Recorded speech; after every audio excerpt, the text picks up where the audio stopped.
UFL fans, how are you doing tonight? Well, the regular season is finally over. We have played 40 regular season games. Now we have 3 games left. The 2 conference championship games next week, and of course the championship game in St. Louis in 2 weeks.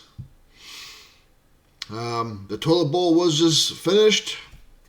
Full speed ahead, Captain. The Memphis Showboats win the game. They win 19-12. They finished the year 2-8.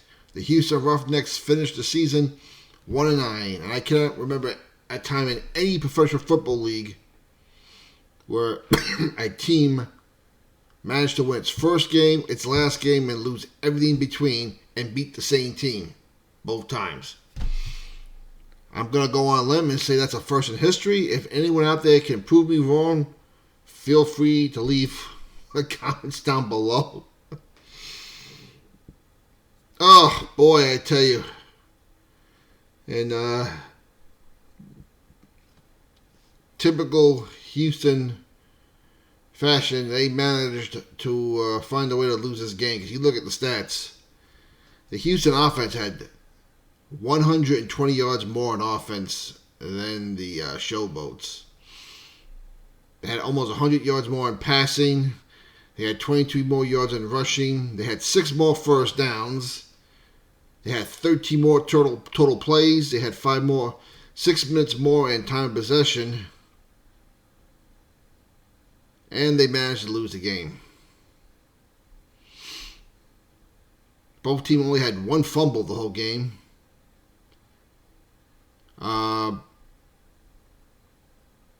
The Boats did get a 3 points off one turnover off Houston. Houston got 1 turnover themselves, could not convert anything to it. How hard of a watch was this game? Well, listen, to be honest with you, the game was good. I was rooting for overtime myself. We haven't seen an overtime game the whole year. I'm like, well, if we're going to finish the season with 2 1-8 teams, at least give me overtime. Unfortunately, it didn't happen. And the Fox Network named Darius Victor the player of the game, who had 54 yards rushing on 10 attempts. 2 touchdowns and a long run of 16 yards. And that's about what you need to know about this game. Now listen, to his credit, he did make a big difference in the second half like they said, but I cannot ever remember seeing a player of the game which is just like that. Again, if someone out there can correct me, please show me. I'm all ears. Josh Love was 20 of 29, 150 yards, 1 interception. Not a bad game, although the interception did end up killing him with 3 points. Nolan Henderson, 21-34, 232 yards for the Roughnecks. No picks, no touchdowns. Reed was 1 of 2 for 16 yards.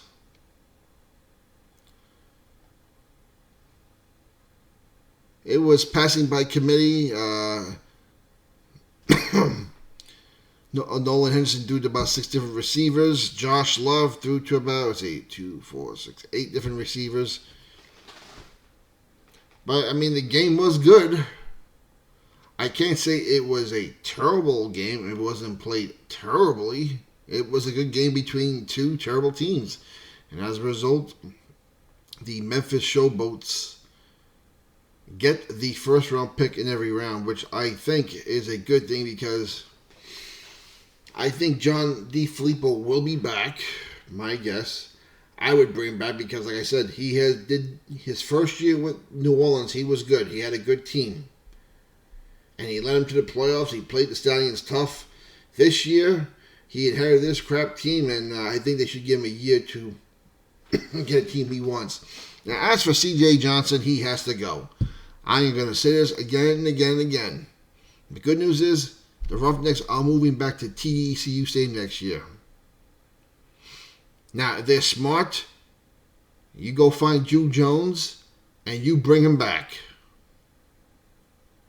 And you find a way to bring him back. He was awesome the first year with Houston. He was awesome last year with with the Sea Dragons under Coach Jim Haslett. Why wouldn't you bring him back? I understand there was a merger this year, and I'm sure there were certain things that they had to agree to, they had to follow. Well, listen, merger's over. We're going to U2 next year. We need to find a way to bring June Jones back to Houston and establish the identity of this team again. And I'm going to say again, bring back the silver helmets next year in the 2020 uniforms. And if things go good next year in 2025, we have expansion in 2026, we got to find a way to move the Roughnecks back to the XFL conference and then put 2 USFL teams, assuming we just go to 10. So we can have an even 10 teams. I'm not going to spend a lot of time in this game. I mean, it's game 40. It was a fun game to watch. I was trying to have fun with it. I was begging for overtime. It didn't happen. Anyways, do our final rankings for the year. Final rankings. Number 8 was the Houston Roughnecks. Number 9 was the Memphis Showboat. Number 7 was the Houston Memphis Showboats. Boy, I could use a cup of coffee right now. Number 6, the Arlington Renegades. Number 5, my DC Defenders.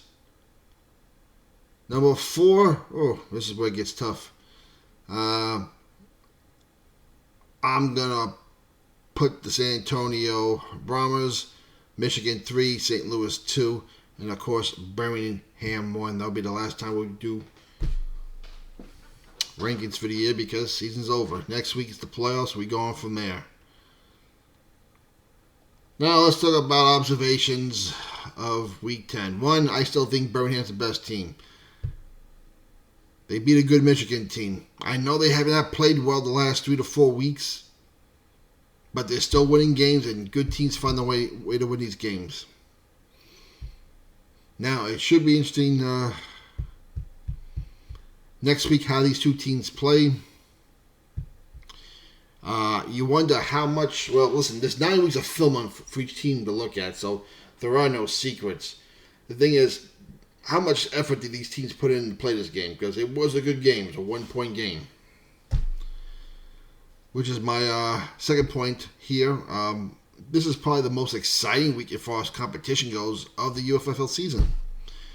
And I was doubtful. We had 3 1-point games, and again it came down to the final drive. So that's 2 things. 3 things. Chase Garbers got hurt. I know Quentin Dormady came in, did pretty good, but hurting Chase Garbers being out hurts the Brahmas, it hurts the league. Because I was hoping to see McCarron and Garbers 2 weeks in a row. And since that same wrist injury, I'm assuming you just got to count out Chase Garbers for the conference title game next week, and you're going to see Quentin Dormady. Number 4, AJ McCarron did look rusty. His ankle did look pretty good. I seriously doubt it's 100% yet, but he did look pretty good. We'll see how he does in the conference title game. I know they were very protective of him. There were a few shots in that game the Battlehawks did not like. But hey, those same 2 teams are meeting this week in the other conference title game.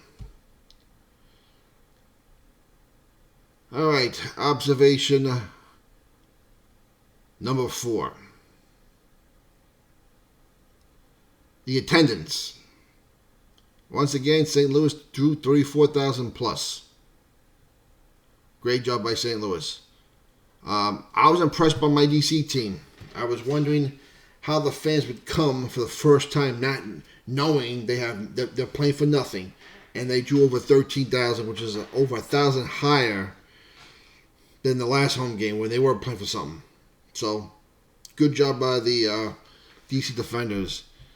Birmingham I continue to scratch my head with Birmingham. Only 7,100 people came out for that game for Birmingham against Michigan, the team you're playing the following week. I'm baffled with Birmingham. I just am. And of course, tonight we had over 6,000 people for Memphis. Listen, it's a Sunday night. It's a work night. I mean, they did try to hype it up as the #1 pick game. Listen, it is what it is. So they drew about just over 60,000 people for the weekend. Point number 5. What will the weather be like next week for the conference title game between Michigan and Birmingham? They are going to play a 2 p.m. Central Time game. You're talking about the hottest point of the day in the Deep South. What will the attendance be like? And this is why I'm in favor of the March 1st starting date next year. In fact, I would just rather them push it back to after the week of the Super Bowl, which I think would be the 3rd week of February. You need to find a way to end this season by nothing past in the middle of May, because it gets too hot down in Memphis, Birmingham, and Houston. Nobody wants to play in that weather. Fans don't want to sit in that type of weather.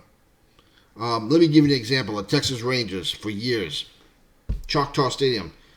Choctaw Stadium was one of the most beautiful ballparks in the major leagues, if you ask me. It was beautifully done. But they built another stadium right next door because they realized not putting a dome on the first time was a big mistake. So you have a 25-year-old Choctaw Stadium, which is beautiful, now relegated to UFL football and I think soccer games now. So it behooves the UFL to push the starting date to March 1st or earlier. I would just leave it there. Alright, what else could we talk about? We talked about McCarron, we talked about Chase Garbers, the attendance. We had some good games this week.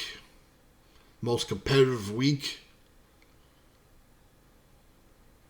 Let's see, the weather in Birmingham was probably brutal. And I'm sure it wasn't as bad tonight in Memphis because they had they finished the game, I guess, after 9 p.m. their time, the sun goes down. So might have been humid, but at least the temperature was at least tolerable. So yep, I think we'll leave it at that. So there is your final game of the year, your final rankings, and your final observations of Week 10 of the United Football League. We now go to the conference title games next week. Saturday at 3 p.m. Eastern Time. ESPN, the ABC network will have the USFL conference title game between Michigan and Birmingham. That game will also be on simulcast on Sirius XM Channel 83. And then And then the Fox Network will have the primetime game on tonight between St. Louis and San Antonio at the Dome of America. Also on ABC, I think. And that will also be on Sirius XM Channel 81, ESPN Extra. So